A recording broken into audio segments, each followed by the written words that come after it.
1 João capítulo 6, no verso 28. E o Johnny vai abrir em João capítulo 14, no verso 8. São duas perguntas. Os dois textos tratam de duas perguntas. Perguntas que nós precisaríamos. Não é não, é que eu posso. Está cortando, mas obrigado. São duas perguntas. O Johnny vai abrir em João 14, 8. E eu vou ler aqui em João capítulo 6, no verso 28. Acharam, amados? Amém. O que diz? E disseram-lhe, pois, o que faremos para realizarmos as obras de Deus? Olha para mim aqui. É uma pergunta que os discípulos fizeram a Jesus. Seria a pergunta que todos nós, todo crente deveria fazer. Mas a maioria de nós nunca fizemos essa pergunta. Senhor, o que eu preciso fazer para realizar a obra de Deus? Em João 14, no verso 8, lê aí, irmão, bem forte, por favor. João 14, 8. Isso. Disse-lhe Filipe, Senhor, mostra-nos o Pai, e isso nos basta. Amém. São duas perguntas que nós precisaríamos fazer. Primeiro, queridos, nós precisamos compreender, se nós vamos trabalhar com Deus, e Deus vai cooperar conosco, e nós vamos cooperar com Ele na obra, a coisa mais inteligente a fazer é sabermos como Deus trabalha. Não há como eu trabalhar com alguém se eu não sei como essa pessoa trabalha. E a maioria das pessoas, elas fazem a obra de Deus sem saber como fazer, e por isso nós nos tornamos infrutíferos no nosso trabalho. A segunda pergunta que Filipe faz, ele diz, Senhor, é uma pergunta justa, irmão. Senhor, mostra-nos o Pai.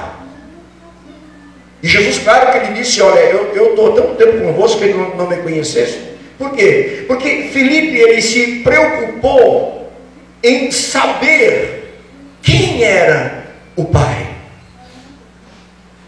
E existe uma confusão tão grande no meio do cristianismo com relação à Trindade. Eu quero rapidamente falar sobre isso, não é o nosso assunto, mas eu já disse, é um assunto fácil de se explicar e mais fácil de se entender ainda, mas ele é extremamente necessário. Por quê? Porque a maioria das pessoas não consegue entender a Trindade.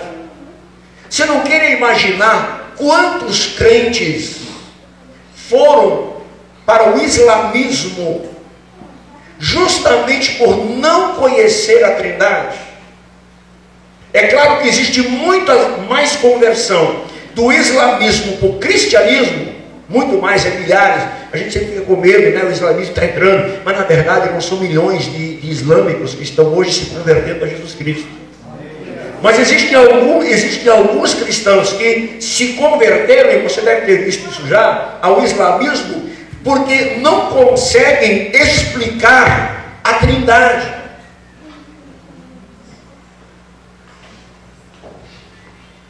Sabe qual é a pergunta que eles fazem? O que a Bíblia diz? Que há um só Deus. Não terás outros deuses diante de mim. Aí eles falam assim, Jesus é Deus? É. O Espírito Santo é Deus? Jesus é Deus, irmão? É. Jesus é Deus? É. O Espírito Santo é Deus? É. Pai é Deus? É. Sim. Ele fala assim, mas aí me explica, como assim? Vocês têm 3 deuses. Aí o cristão, ele entra em parafuso. É verdade. A Bíblia manda ter só um Deus. Como nós temos Jesus é Deus, como o Espírito Santo é Deus e como o Pai é Deus. Como você explica isso? Se nós não conhecermos a doutrina da Trindade, a gente não consegue concluir o que é a Trindade. Existe todo um compêndio doutrinário na Bíblia de Gênesis e Apocalipse. Então o que nós entendemos da Trindade? Primeiro, são 3 pessoas distintas. Pai é Pai, Filho é Filho, o Espírito Santo é Espírito Santo, mas eles formam uma unidade. Amém? São três pessoas distintas que formam uma. Eu vou usar um triângulo que eu não gosto de usar, mas para você se localizar. Ficou muito feio esse triângulo aqui, né? Vou renovar ele. Só para você se localizar. Para você entender a deidade, a trindade. Uma outra coisa muito errada, irmãos, muito errada, é quando nós numeramos a trindade.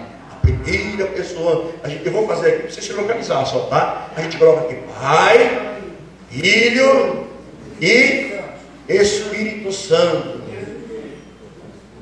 A gente faz essa numeração, irmão, ela não existe.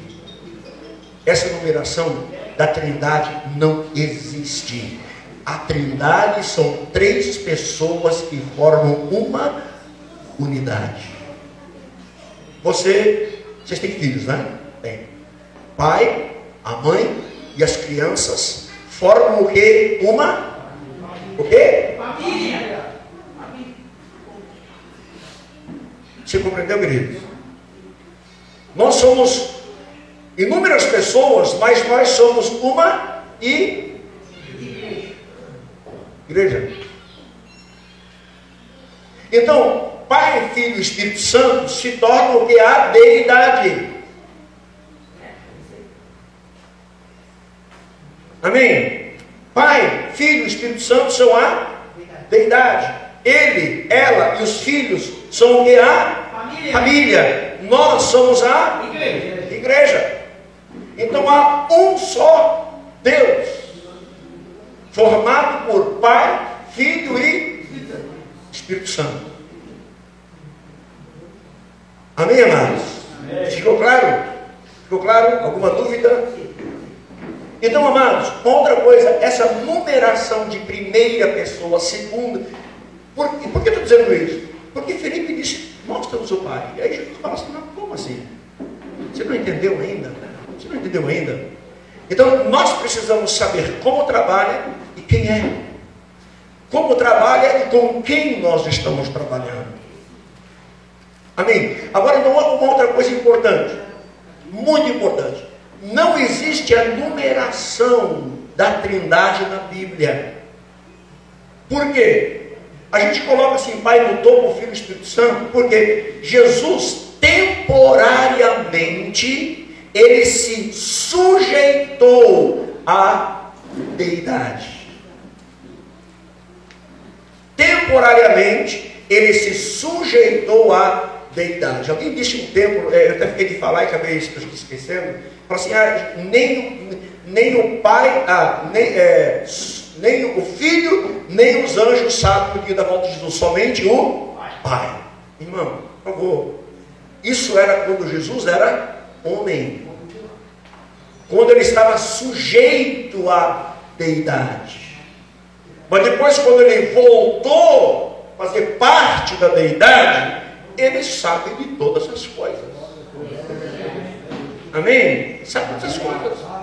Uma outra coisa que nós precisamos compreender, eu vou tentar escrever aqui, Deus. Quando eu falo Deus, eu estou falando do Pai, Filho e Espírito Santo. Deus, ele é de outra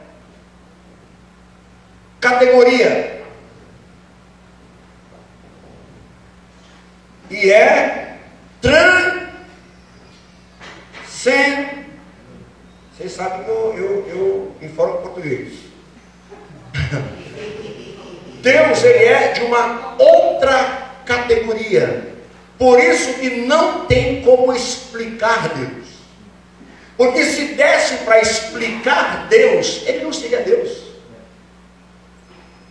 Amém? Se desse como explicar Deus, ele não seria Deus. E uma outra coisa que a maioria dos crentes, é uma coisa que a gente tem que falar o tempo todo na cabeça do crente. Deus, ele é transcendente. Não coloca Deus dentro da tua caixinha. Não coloca Deus dentro do teu conceito. Não prenda. Deus, ele é de outra categoria e ele transcende ao imaginário humano. Porque se a gente não olha para Deus como um Deus transcendente, a gente começa a julgar, e começa a colocar limitações, e a gente vai dizer o que Deus acha certo e o que Ele acha errado. A gente que fala o que é certo e o que é errado. A gente não sabe que Deus transcende. Eu disse aqui na aula passada: o que é pecado para mim, não é pecado para Ele. O que é pecado para mim, para o Valmir, não é pecado para mim.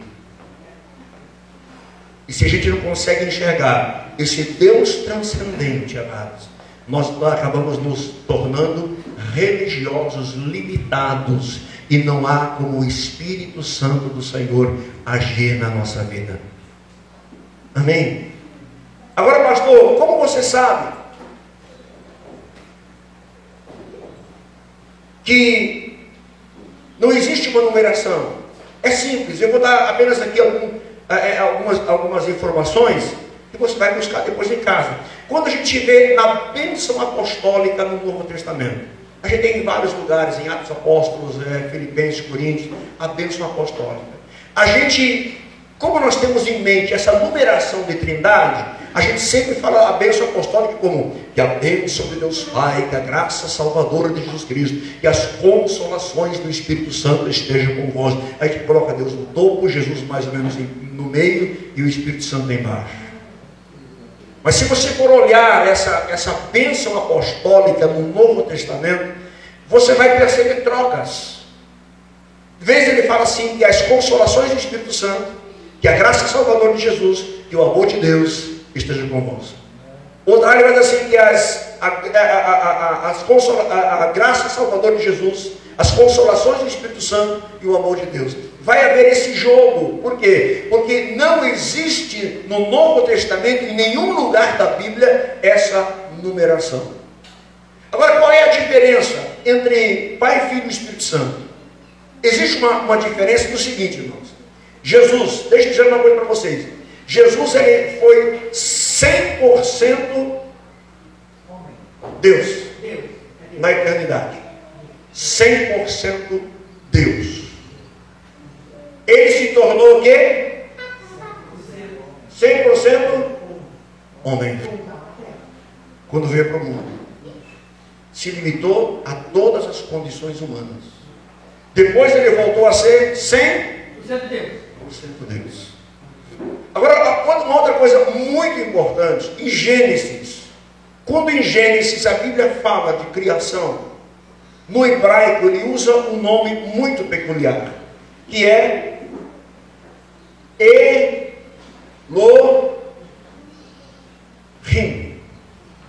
Se você for ler, né, quem estuda hebraico, não estuda hebraico, mas no hebraico, se você for estudar, quando diz assim, no princípio criou Deus, lá diz assim, no princípio criou Elohim.